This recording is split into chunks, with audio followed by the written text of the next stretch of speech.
Pada video kali ini, Detektif P akan menjelajah mengenai hubungan usaha dan energi. Pernahkah kalian mengatakan, "Aduh, hari ini lelah banget ya, energiku terkuras habis nih, jadi males ngapa-ngapain gitu." Atau saat kalian mendatangi suatu tempat baru, kalian berkomentar, "Wah, di tempat ini energinya negatif nih." Nah, apakah energi seperti itu yang dimaksud dalam fisika? Sama seperti usaha, energi dalam fisika memiliki arti yang sangat khusus. Seluruh alam semesta terbuat dari dua hal, yaitu materi dan energi. Ada begitu banyak bentuk energi yang berbeda di sekitar kita.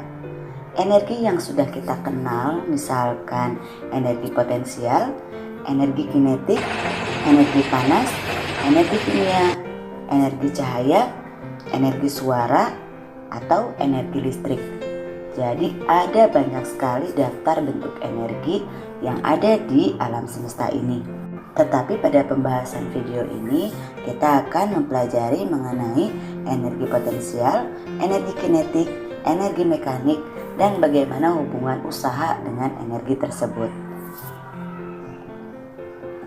Pada video sebelumnya, Detektif P sudah membahas mengenai usaha dalam fisika, di mana usaha merupakan gaya yang bekerja pada suatu benda sehingga benda mengalami perpindahan. Dengan gaya dan perpindahan membentuk sudut tertentu. Ketika kita memindahkan balok ke suatu tempat, lifter mengangkat beban ke atas lalu menjatuhkannya kembali, seorang petugas mendorong troli, atau ketika kita berkendara dari Purwakarta ke Bandung, kita membutuhkan energi.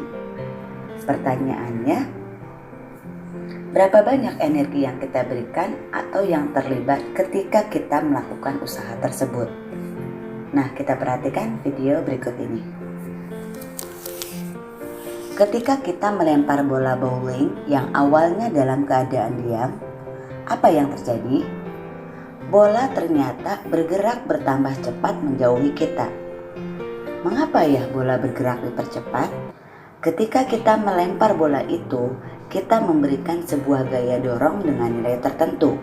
Jadi sesuai dengan hukum 2 Newton bahwa benda akan bergerak berubah beraturan, dipercepat atau diperlambat ketika diberikan sebuah gaya yang tidak sama dengan 0 atau diberikan sejumlah gaya yang penjumlahannya tidak 0, yang berarti gaya akan mempercepat atau memperlambat gerakan suatu benda. Karena ketika kita memberikan sebuah gaya dorong yang tidak 0 kepada bola, maka bola akan bergerak berubah beraturan dipercepat. Usaha yang kita lakukan pada bola akan muncul karena kita mendorong bola yang sedang diam menjadi bergerak. Pada awalnya bola dalam keadaan diam, berarti bola tidak memiliki kecepatan. Ketika kita memberikan gaya dorong kepada bola, bola bergerak dipercepat dan bola berpindah. Berarti dikatakan kita telah melakukan usaha kepada bola. Nah, bola bergerak dipercepat berarti kita telah memberikan penambahan kecepatan pada bola tersebut, sehingga bola akan mengalami perubahan kecepatan.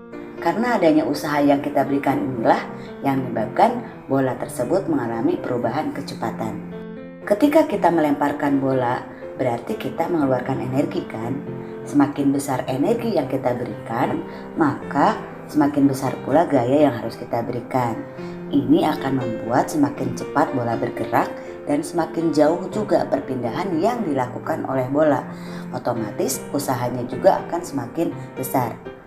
Nah, sehingga di sini dapat disimpulkan bahwa energi merupakan kemampuan benda untuk melakukan usaha.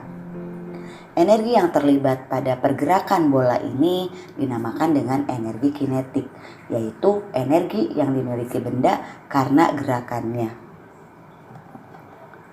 Rumus energi kinetik yang sudah kita ketahui adalah EK sama dengan setengah mv kuadrat. Dengan EK adalah energi kinetik, M adalah massa benda, dan V adalah kecepatan benda. Nah, lalu bagaimana hubungan antara usaha dengan energi kinetik? Di sini kita akan menggunakan tinjauan hukum 2 Newton dan tinjauan gerak lurus berubah beraturan. Pada hukum 2 Newton, rumusnya sigma F sama dengan M dikali A. Dengan sigma F adalah penjumlahan gaya. Ketika gayanya ada lebih dari 1, berarti gayanya itu kita jumlahkan. M sama dengan massa benda dan A adalah percepatan benda.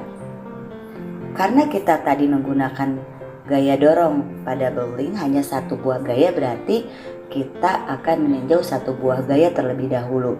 Sehingga rumus untuk hukum Newtonnya kita gunakan F sama dengan M dikali dengan A. Sudah kalian ketahui juga kemarin bahwa rumus usaha itu adalah W sama dengan F kali S. Sekarang kita substitusikan F sama dengan M kali A ke W sama dengan F dikali dengan S. Sehingga menjadi W sama dengan M dikali A dikali S. Nah, sekarang kita tinjau rumus GLBB, yaitu V2 kuadrat sama dengan V1 kuadrat ditambah 2AS. Dengan V2 adalah kecepatan akhir benda, V1 kecepatan awal benda, A kecepatan benda, dan S adalah perpindahan benda.